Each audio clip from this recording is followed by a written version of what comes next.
بسم اللہ الرحمن الرحیم۔ السلام علیکم ورحمۃ اللہ وبرکاتہ۔ جی پیارے بچوں، امید ہے آپ سب خیریت سے ہوں گے۔ اللہ تعالیٰ سے دعا ہے وہ آپ سب کو ایمان اور صحت کی بہترین حالت میں رکھے اور آپ سب کو بہترین علم سیکھنے اور سکھانے والا بنا دے، آمین۔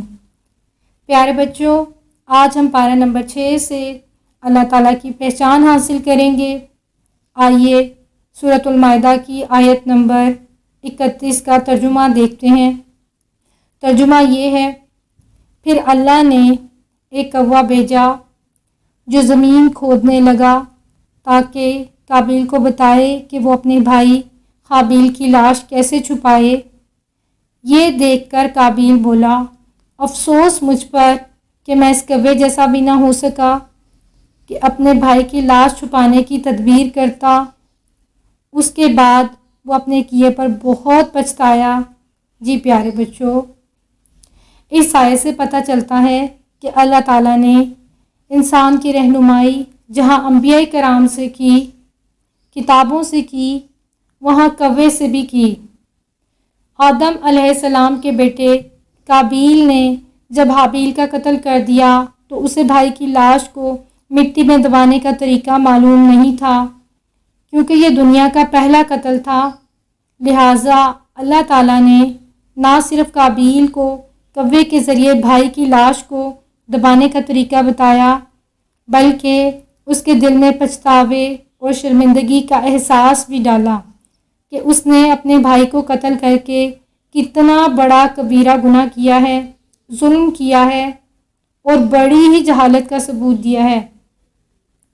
پیارے بچوں، یہ آیت اس وقت نازل ہوئی تھی جب یہودیوں نے چند بڑے بڑے صحابہ کرام رضی اللہ تعالیٰ عنہم کو شہید کر دیا تھا۔ اس آیت کے ذریعے اللہ تعالیٰ یہودیوں کو احساس دلا رہے تھے کہ تم نے آدم علیہ السلام کے بیٹے قابیل کی طرح اللہ تعالیٰ سے ڈرنے والے مسلمانوں کو قتل کر کے بڑی ہی جہالت کا ثبوت دیا ہے، کبیرہ گناہ کیا ہے اور بڑا ہی ظلم کیا ہے۔ جی پیارے بچوں، اگر ہم آج بھی قرآن کو سمجھ کر پڑھیں تو ہمیں قرآن سے روز رہنمائی ملتی ہے، اپنے مسئلوں کا، اپنی مشکلات کا حل ملتا ہے۔ اللہ تعالیٰ ہمیں قرآن سے بہترین رہنمائی حاصل کرنے والا بنا دے، آمین۔ جی پیارے بچوں، اب ہم سورۃ المائدہ کی آیت نمبر 55 کا ترجمہ دیکھتے ہیں۔ ترجمہ یہ ہے: بے شک تمہارا دوست اور رفیق حقیقت میں صرف اللہ ہے اور اللہ کا رسول ہے اور مومن لوگ ہیں جو نماز پڑھتے ہیں، زکوٰۃ دیتے ہیں اور اللہ کے سامنے جھکتے ہیں۔ یہ ایک بہت ہی خوبصورت آیت ہے۔ اس آیت میں بتایا جا رہا ہے کہ ہمارا سب سے سچا اور رفیق دوست اللہ تعالیٰ ہے۔ پیارے بچوں، ہمیں یہ کیسے پتہ چلے گا کہ ہم نے اللہ تعالیٰ کو اپنا سچا دوست بنا لیا ہے؟ جی بچوں، ہمارے عمل سے پتہ چلے گا۔ جب اللہ تعالیٰ کا کوئی بھی حکم ہمیں پتہ چلے گا اور ہمارے گھر والے اور دوست اس کی مخالفت کریں گے، لیکن ہم کہیں گے کہ نہیں، ہم اللہ تعالیٰ کو ناراض کر کے تمہیں خوش نہیں کر سکتے، ہم اللہ کے حکم پر عمل کریں گے، اس سے پتہ چل جائے گا کہ ہمارے دل میں سب سے زیادہ محبت اللہ تعالیٰ کی ہے۔ جی بچوں، اس آیت میں کہا جا رہا ہے کہ پھر حضرت محمد صلی اللہ علیہ وسلم کو بھی دوست بنانا ہے۔ جی بچوں، یہ کیسے پتہ چلے گا کہ آپ نے حضرت محمد صلی اللہ علیہ وسلم کو اپنا دوست بنا لیا ہے؟ جی پیارے بچوں، یہ اس طرح سے پتہ چلے گا کہ ہم حضرت محمد صلی اللہ علیہ وسلم کی سیرت پڑھیں گے، ان جیسا اخلاق اپنائیں گے، ان جیسی عادتیں اپنائیں گے اور ہم حضرت محمد صلی اللہ علیہ وسلم کے بتائے ہوئے ہر طریقے پر عمل کریں گے اور ہر سنت پر عمل کریں گے انشاءاللہ۔ جی پیارے بچوں، پھر اس آیت میں کیا کہا گیا ہے؟ جی پیارے بچوں، پھر اس آیت میں کہا گیا ہے کہ ان مسلمانوں سے دوستی کرنی ہے جو نماز پڑھتے ہیں، زکوٰۃ دیتے ہیں اور اللہ کے آگے جھکتے ہیں، یعنی خشوع سے عبادت کرتے ہیں، عاجزی اختیار کرتے ہیں اور اللہ کے ہر حکم پر عمل کرتے ہیں، یعنی تکبر اور بڑائی نہیں کرتے۔ جی پیارے بچوں، اس سے کیا فائدہ ہوگا؟ بچوں، انسان اپنے دوست کے دین پر ہوتا ہے، انسان پر اس کے دوستوں اور ماحول کا بہت زیادہ اثر ہوتا ہے، اور جب ہم دیندار دوست بنائیں گے تو انشاءاللہ پھر ہم نیکیوں میں آگے بڑھتے چلے جائیں گے۔ اور کہا جاتا ہے کہ جن کے ساتھ ہماری دنیا میں دوستی ہوگی ہم ہی کے ساتھ حشر کے میدان میں ہوں گے، اور اگر دنیا میں ہمارے ساتھ نیک اور صالح دوست ہوں گے تو ہمیں قبر سے نکلتے وقت بھی ان کا ساتھ نصیب ہوگا اور قیامت کے دن بھی انشاءاللہ۔ آئیے اب سورۃ المائدہ کی آیت نمبر 64 کا ترجمہ دیکھتے ہیں۔ ترجمہ یہ ہے، اور یہودی کہتے ہیں کہ اللہ کے ہاتھ گردن سے بندھے ہوئے ہیں، یعنی اللہ بخیل ہے، کنجوس ہے، حالانکہ یہودیوں ہی کے ہاتھ بندھے ہوئے ہیں، اللہ کا ہاتھ بندھا ہوا نہیں ہے۔ یہودیوں پر اللہ کی لعنت ہو، وہ اللہ کی رحمت سے دور ہوں، جبکہ اللہ کے دونوں ہاتھ کھلے ہوئے ہیں، اللہ جس طرح چاہتا ہے خرچ کرتا ہے۔ اے محمد صلی اللہ علیہ وسلم، یہ قرآن جو تمہارے رب کی طرف سے تم پر نازل ہوا ہے، اور یہ قرآن ہی اکثر لوگوں کی سرکشی اور انکار کا باعث بنے گا۔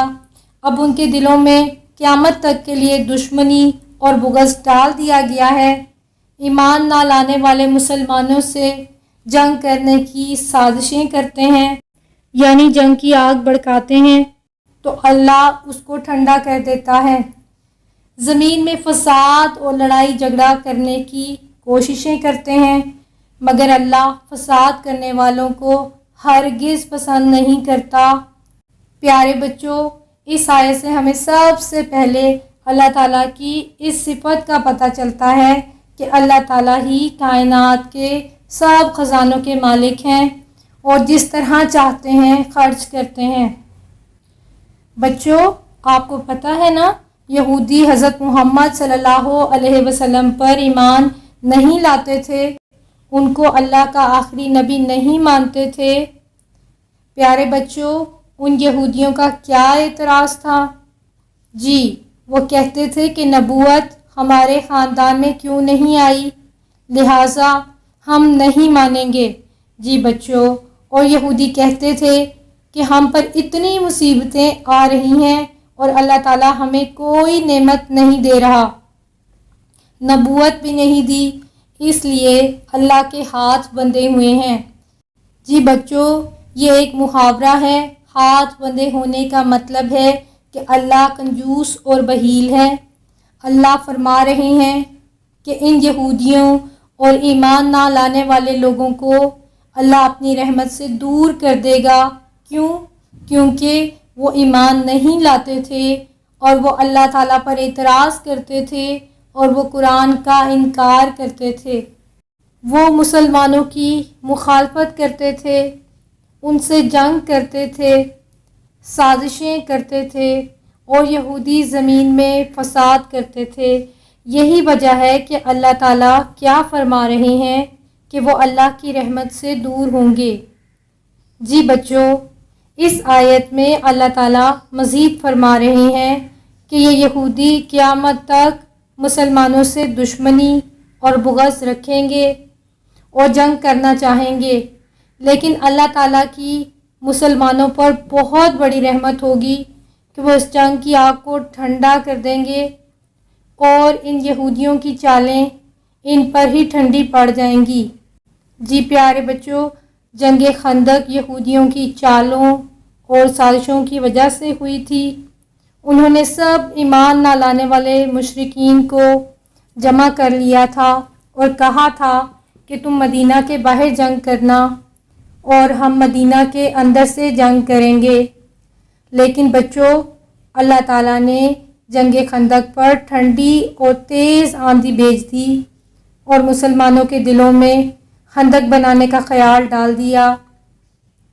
لہٰذا جب یہ تیز اور ٹھنڈی آندھی چلی تو دشمن کے خیمے اڑ گئے، ان کے جانور رسی توڑ کر بھاگ گئے، ہانڈیاں بھی الٹ گئیں اور ان پر اللہ تعالیٰ کا ایسا خوف اور رعب طاری ہوا کہ وہ جنگ کیے بغیر ہی بھاگ گئے۔ جی بچوں، ہمیں ہمیشہ اللہ تعالیٰ سے اس کی رحمت مانگنی چاہیے، خیر و برکت مانگنی چاہیے، قرآن کا، دین کا اور مسلمانوں کا کبھی بھی مذاق نہیں اڑانا چاہیے۔ اگر کوئی مشکل اور مصیبت آ جائے تو کبھی اللہ تعالیٰ سے شکوہ نہیں کرنا چاہیے، بلکہ اپنے گناہوں کی بخشش مانگنی چاہیے، اپنی اصلاح کرنی چاہیے، 5 نمازیں اول وقت پر ادا کرنی چاہیے، نوافل پڑھنے چاہیے، قرآن کو ترجمے اور تفسیر سے پڑھنا چاہیے، کسی سے جھگڑا نہیں کرنا چاہیے، تہجد میں اللہ تعالیٰ سے خیر کی، رحم کی اور بخشش کی دعائیں کرنی چاہیے، ہر ایک سے محبت کرنی چاہیے، اچھے اخلاق سے بات کرنی چاہیے، ہر ایک کا خیال رکھنا چاہیے اور اللہ تعالیٰ کو خوش کرنے والے کام کرنے چاہیے۔ اور پیارے بچوں، ہمارے دل میں سب سے زیادہ اللہ تعالیٰ کی محبت ہونی چاہیے۔ جی پیارے بچوں، الحمدللہ آج ہمارا پارہ نمبر 6 مکمل ہو گیا ہے۔ انشاءاللہ جلد ہی پارہ نمبر 7 کے ساتھ ملاقات ہوگی۔ اپنا اور اپنے گھر والوں کا بہت خیال رکھیے گا، ویڈیو کو لائک اور چینل کو سبسکرائب کرنا مت بھولیے گا۔ اگلی ویڈیو تک کے لیے اجازت۔ السلام علیکم ورحمۃ اللہ وبرکاتہ۔